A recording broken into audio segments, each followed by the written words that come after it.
Pardon the interruption, but I'm Mike Wilbon. Tony, scientists in Brazil said they discovered an animal that is half dog and half fox. I'm Tony Kornheiser, 100% pure fox. You know I don't think that sounds like that big a revelation. Wouldn't you expect that there are some creatures that hybrid dog, wolf, dog, fox, fox, wolf? Wouldn't you expect I don't know, that? but maybe I'm wrong. I thought fox was part of the cat family, not the dog family. No. Maybe I'm wrong on that. Are you sure? No, I'm not. Are you sure? I'm not sure. Well, of course you're not sure. And I'm not sure either. So you don't know that. You remember the song by Jimi Hendrix, Foxy Lady? Yes. Remember that song? Yes, I do know We that. just turned off 85% of the audience with that song. Welcome to PTI, boys and girls. In today's episode, Aaron Rodgers vows to rise again. The Braves clinch the NL East for the 6th straight time, and Booger McFarland joins us for 5 good minutes. But we begin today with Dion, because as I said yesterday, you can't do a show without Dion.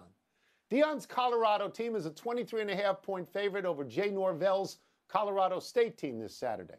And here's a clip from Norvell regarding Dion's penchant for wearing hats and shades in his press conference. And I sat down with ESPN today, and I don't care if they hear it in Boulder. I told them I took my hat off and I took my glasses off, and I said, when I talk to grown-ups, I take my hat and my glasses off. That's what my mother taught me. So that's a wow. Wilbon, what do you make of this? And do you think it will help or hurt Colorado State on Saturday? Oh, it ain't going to help. It's not going to help. I'm familiar with Mr. Norvell a little bit because he played, I think, a season for the Bears. And so I had not heard his name in a long time, and here's how he gets it back in front of the public, going personal with Dion. Look, let me just say this. I understand where he's coming from. My mother taught me to take my hat and glasses off, too. I get that.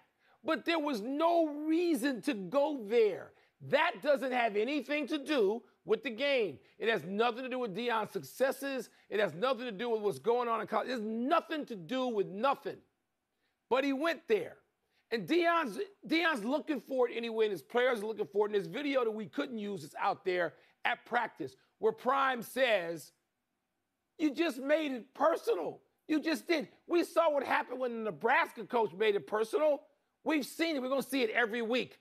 They don't need to get up much, but they will now rise up, and they are just crazed over this. Who was the player on NFL Films that said like a crazed dog? Was that LT? Just leave Dion alone, and he didn't do that. Okay. So I think this is absolutely fabulous. As you know, I would think this is fabulous. Yes. Do I think it will help Colorado State? Of course not. No. Dion's players are going to do their even better than their best now to destroy Colorado State. But what this said to me, Mike, was how dominating Dion is in college football right now, that another coach, a coach from the same state, a coach who likes Dion, would make this very pointed reference to Dion without ever using his name. You know this is about Dion. It's a targeted shot. I thought it was tongue-in-cheek. I was interested to see how Dion reacted. Ooh. I had hoped Dion would laugh. And I had hoped at the end of the game he would hug Norvell after he beat him by 35 points. Yeah. Again, it's Dion's dominance because Norvell has said good things about him. Yes, publicly this week. Things. He said good things. And Norvell played in the league. He knows how hard. He's not a guy who's only tied to the college culture. He knows all that the guys have gone through to get this. Dude, what are you doing? Really? I like him now. I like Dion, and now I like Norvell. I like him. Man, I got to watch this game now. Let's move to Aaron Rodgers' future, Tony. The Jets quarterback. I don't like calling him the Jets quarterback. The Jets quarterback for 4 snaps, who's out for the season after suffering that torn Achilles, said in a statement that he's completely heartbroken and added, quote, "The night is darkest before the dawn, and I shall rise yet again," close quote. Tony, Easter Sunday references aside, Jets offensive coordinator Nathaniel Hackett said today he expects Rodgers to play next season. Do you have any doubts about that? I think it's reasonable and responsible to have a certain amount of doubt. I'm sure Aaron Rodgers wants to play. Yeah. That's a good team he's going to play for, and he's beloved already in New York, having only played 4 snaps. So sure, I think so. But let's remember this, Mike. He's going to be, when next season starts, he's going to be an old 40, and he's going to be 41 in the first week of December. I know that he probably looks at Tom Brady playing well into his 40s and says, I can do that. And maybe he can do that, but I think we have to reference the fact that Tom Brady, you know, he had that fanatical, crazy workout scheme every day of his life. Rodgers has that. Rodgers has something well, like I don't know that Rodgers has that. I don't know that magic mushrooms are avocado ice cream. And I don't know that Tom Brady ever came back from a torn Achilles. Yeah. This is a very bad injury, and it's late in the game with a torn Achilles. I hope he comes back, and I hope he is great. But I think it's responsible to have some doubt about this, I don't know whether right? it's responsible or not. I know I have plenty, and I know you have plenty, because you and I, well, this is not a hot take, people. We've actually sat at lockers and near cold baths and hot baths and with athletes for 40 years, the two of us, and we know the doubts they have. Great athletes, Hall of Fame athletes, all-time iconic athletes. And they have said, bruh, I don't know if I can do this. They've had doubts. Aaron Rodgers, not better than them, not more indestructible than them. I don't know about anything with shrooms. I don't know about that.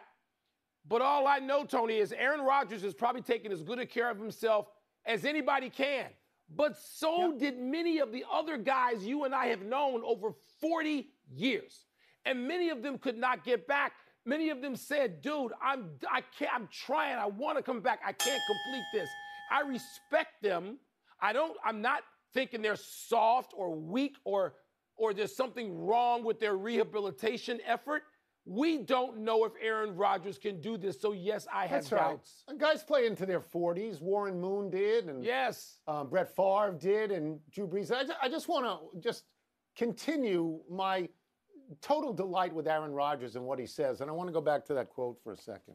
Oh, I've lost the quote. The darkest before dawn, I shall rise again. And I will rise yet again. Yeah. No, yet again. I mean, aside from the incredibly fabulous fact that he says this, it's so unbelievably pretentious, I want to focus on the yet again.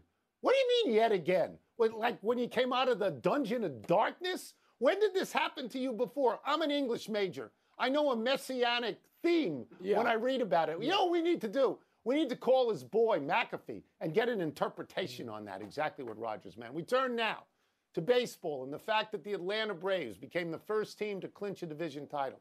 They clinched the NL East last night by beating the second-place Phillies in Philadelphia.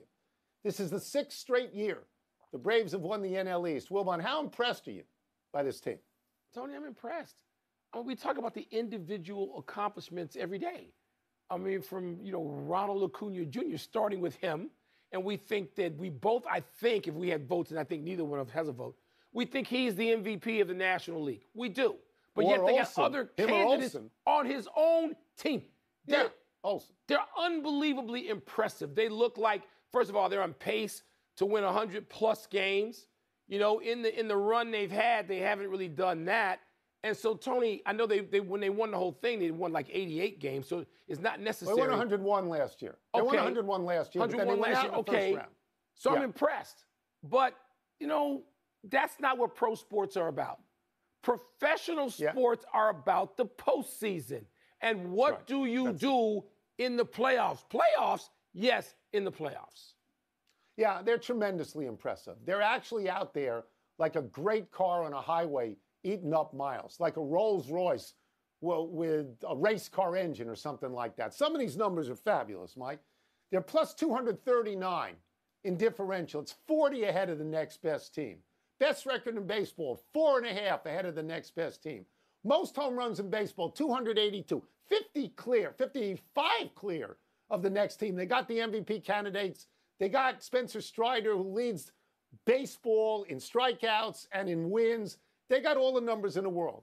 Mike, they were 4 ahead in their division at the end of May, 7 ahead in June, 11 ahead at the end of July, and 14 ahead at the end of August. Doesn't matter. But if they don't win the World Series, they end up in the same box as the Braves from the 90s, who won like 14 division titles and one World Series. You know what, Mike? The Braves and the Dodgers, they don't close the way you think they will. Yeah, Tony, pro sports, it's about the playoffs. It's about, this is not Premier League soccer, boys and girls. This is America. No, it's playoffs. What pays off is the playoffs. Remember that, if nothing else from today's show. Let's take a break. Coming up, what's the key to tonight's game between the Vikings and the Eagles? We're going to ask Booger McFarland. We'll also get his thoughts on Baker Mayfield stealing defensive signals from the Vikings in the Bucs win on Sunday and whether it means jack. How about the Premier League? Don't you think they should have a playoff? So I got this. I got the legal pad. I went to the wrong page. I had no notes. It was blank. I couldn't get my notes on Aaron Rodgers. I looked like an...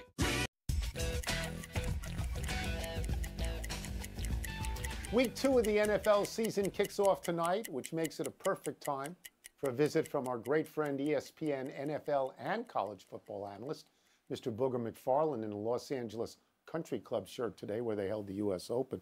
Let's start with the fallout, some of the fallout from the Aaron Rodgers injury. The NFLPA, the Players Union, wants the NFL owners to get rid of all the artificial turf on the playing field and replace it with natural grass. As a player, what was your experience on artificial turf as opposed to natural grass? Well, it's kind of a catch-22, Tony, because the artificial turf is man-made and really doesn't give. So all players feel so much faster on the turf. All guys talk about how fast they can cut and how quick they are, but it doesn't give. And so players always want to play on natural grass because the natural grass will give according to your body weight. If you're a little dude at 185 pounds, it'll give according to that. If you're 300 pounds like me and I needed to give more, it'll give more. So the natural playing surface is always going to be the best. I just think owners are in a situation right now where they're being a little greedy because they have these billion-dollar stadiums, and when they're not in use to play football, they want to hold other events. Well, the problem is this. Those other events beat the grass up, and they don't want to spend the requisite money to redo the grass and keep up the maintenance and all that. And so, therefore, everybody puts artificial turf in because it's easier, it's cheaper, even though the main part of your business, the players, don't want it. So, eventually, I hope the owners will listen, but something tells me they won't. Money. Players may have to go really to the wall on this one, Booger, as you know. We're going to ask you about some on-the-field stuff. Now, Chris Jones, back with the Chiefs, like you.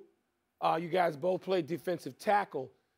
I thought that the Chiefs missed him as much, if not more so, than Kelsey, but that's just me.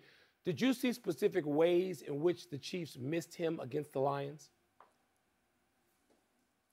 Well, the interior pressure against the Lions wasn't there. And make no mistake about it. Chris Jones is as important to the defense as Patrick Mahomes is to the entire football team. Like, he should have won Defensive Player of the Year last year if it weren't for Nick Bosa, who led the NFL in sacks. That's how good Chris Jones is. Over the last 2 years, I think he's been the best defensive tackle in football. Aaron Donald, over the last 5 or 6, has been the best. But the last 2, Chris has been outstanding. And when you look at the holdout, I know what Chris wanted to accomplish. He wanted to get closer to the Nick Bosa money, to the Aaron Donald money. I don't know if he quite got to that based on what I saw. But his impact in that game felt very clear because Jared Goff had room to step up in the pocket. There was time. In order for the Kansas City Chiefs to get pressure, Mike, they had to blitz, which left those guys on the outside in one-on-one coverage. So he allows them to rush 4 guys and keep 7 back. Otherwise, the Chiefs really don't have a guy that can win a one-on-one consistently. He is that dude, and I'm glad to see him back like I know all Chiefs fans are. I want to ask you about a bizarre little claim that interests us. Bucs quarterback Baker Mayfield says he was able to pick up the Vikings' defensive hand signals and that it helped him in their win. I'm shaking my head. Booger, does that even sound plausible to you? Yeah, because listen, us guys on defense, man, we're not trying to be overly complicated. We're trying to make it really, really simple.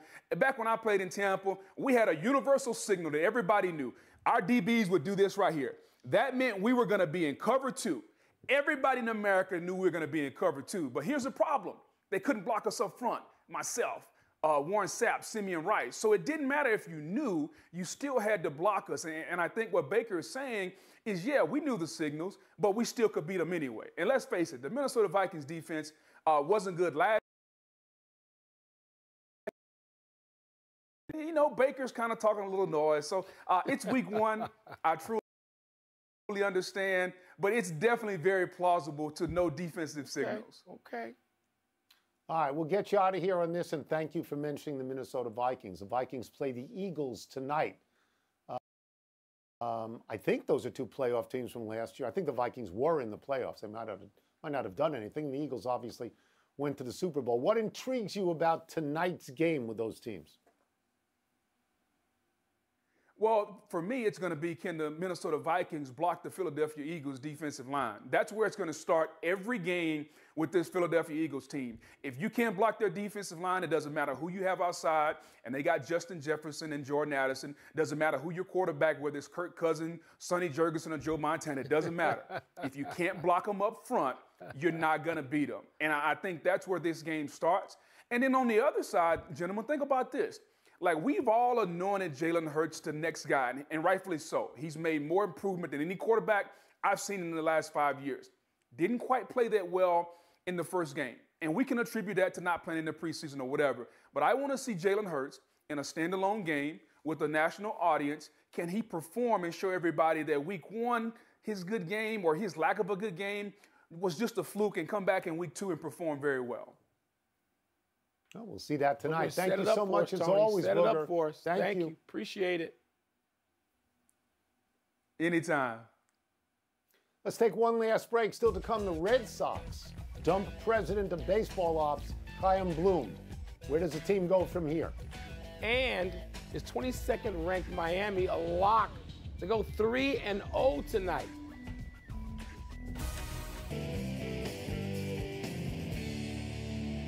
Happy time, people.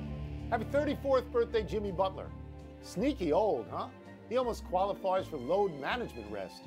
Butler's been in the NBA 12 years now after being the last pick in the first round by the Bulls. Played 6 years in Chicago, a couple in Minnesota, then Philadelphia, then a sign and trade to Miami. Butler has been the player most responsible for the Heat going to 2 NBA Finals in the last 4 years. He's a clutch player. He's a monster in the postseason. In his career, Butler is averaging 18.2 points, 5.3 rebounds, and 4.2 assists. But he shows up in tough games. 6-time All-Star, 5-time All-Defense, and recently seen at the U.S. Open, cheering on his friend Coco Gauff, and fabulously in an Alcaraz exhibition, being a ball boy. Tony, you know, Jimmy Butler has been not just one of my favorite players in the NBA, but my favorite player in the NBA, because I was there on draft night when the Bulls took him, you mentioned last in the first round, and he said, hey, I know my role. I'm here to try and help stop LeBron James, to try and help do that. And if Derrick Rose hadn't gotten hurt, the history of the league might have been rewritten, because I would have liked to have seen what had happened with a maturing Derrick Rose and Jimmy Butler and a healthy Joakim Noah, but we never got to. Happy anniversary, Jamal Lewis. On this day 20 years ago, Lewis set a then NFL single-game rushing record, going for 295 yards in a Ravens win over the Browns. That record was bested by just 1 yard 4 years later by Adrian Peterson. In 2003, Lewis ran for 2,066 yards. Since then, only Peterson has more yards in one season, 2,097 in 2012. There are 8 members of the 2,000-yard club. Eric Dickerson has the most, 2,105, followed by Peterson, Lewis, Barry Sanders, Derrick Henry, Terrell Davis, Chris Johnson, and the first one to get there, O.J. Simpson. You'd think with 17 games, 2,000 yards would be accessible, but running backs are not valued or used the way they once were. They're not, Tony, and the league is not better off for it, in my mind, having grown up while following a franchise that produced some of the greatest runners in the history of the game. And Jamal Lewis is kind of forgotten. Happy trails to Chaim Bloom. The Red Sox have fired their chief baseball officer after 4 seasons in that position. Bloom, 40, was hired away from Tampa Bay in 2019. Under Bloom, the Red Sox made the ALCS in 2021, but missed the playoffs last season and will miss them again this season. Bloom was hired to revitalize the Boston farm system and bring financial stability to one of baseball's biggest spending teams. One of his first acts was to trade Mookie Betts to help get payroll in order. It didn't work, and it was never forgotten. The Red Sox also saw Xander Bogaerts and J.D. Martinez leave via free agency. And in case you're wondering, reportedly Theo Epstein is not a candidate to replace Bloom. If you trade Mookie, I mean, do you think that was his idea? Was he pushed toward it? Whatever happened, man, trading Mookie Betts, that winds up being a stain on the resume. One update, the fox is part of the dog family, Yes. but they look like No, cats. they don't. Dogs. Yes, they do. Big finish quickly. Let's do it. Sun and Aces won in last night's WNBA playoff openers. Your thoughts? They're the superior team. The Sun and Aces, we couldn't meet for the final. We knew they were going to win big. 15 Dartmouth basketball players filed a petition to unionize. Another school tried that earlier. Significant? I don't know. Maybe Dartmouth will pay them. Blake Snell of the Padres took over the ERA lead from Justin Steele of the Cubs. NL Cy. Steele's got a much better record in El Cy. He is. The Rays and Orioles start a 4-game series tonight. That's a big deal, right? Yeah, because the O's are only up 2 games. Last one, college football tonight. Bethune-Cookman at number 22, Miami. Who you got? Yeah, I'd like to sniff upset, but Miami might have a special season in front of it, Tom. We're out of time. We will try and do better the next time, and I'm Tony Kornheiser. I'm Mike Wilbon. Same time tomorrow, knuckleheads. And now, here's SportsCenter. Maybe they'll have a fox run across the set while they're doing Blank page. All right, Wilbon. Are you surprised by Jay Norvell's comments towards Deion? Yeah, a little bit, Tony, because college football coaches are so careful when they see a trend, and that trend involves bulletin board material. I mean, they go to such lengths, absurd lengths at times, to stay away from that. And it sounds like Norvell just couldn't help himself. Like he was going to talk about this, and it just poured out of him because he had said complimentary things about Deion. It's clear he respects Deion Sanders. As a former NFL player, and Norvell played a season with the Bears a long time ago, but he respects what Deion has done to get to this point. And it's like he just couldn't help himself. Oh, snatch the words back, and he couldn't do it. I don't think he wanted to snatch it back. I think he said at one point, and I don't care if they hear this in Boulder. I thought it was sort of fabulous in this regard. It shows you how dominant Deion is in now his 3rd game in college football. Deion Sanders is the North, the East, the West, and the South of college basketball this year. I don't think I've left out any of those. College football this year. Now, I thought it was said tongue-in-cheek, and I thought Deion might react that way, but as we've seen, Deion did not react that way. Deion said, why would you go and make this personal? So what I'm hoping for is at the end of the game, Deion will hug Norvell at midfield after he beats him by 35 or 40. I do think it's pretty slick. If you say to yourself, I'm a 23.5-point underdog, what do I do? Let me try and get under the skin of a guy I like. Let me see if it works, but it's not going to work, Mike. Let me tell you an extra reason why this is going south when Deion says it's personal. Depends on how far Deion wants to or feels he needs to take this, or just what he feels.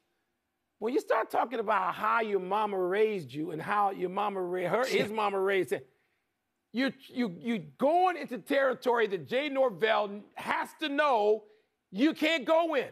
I understand what he's saying. You can't go there, and now he's going to pay the price. He and his players are going to get a beat down. That's what's going to happen. Right.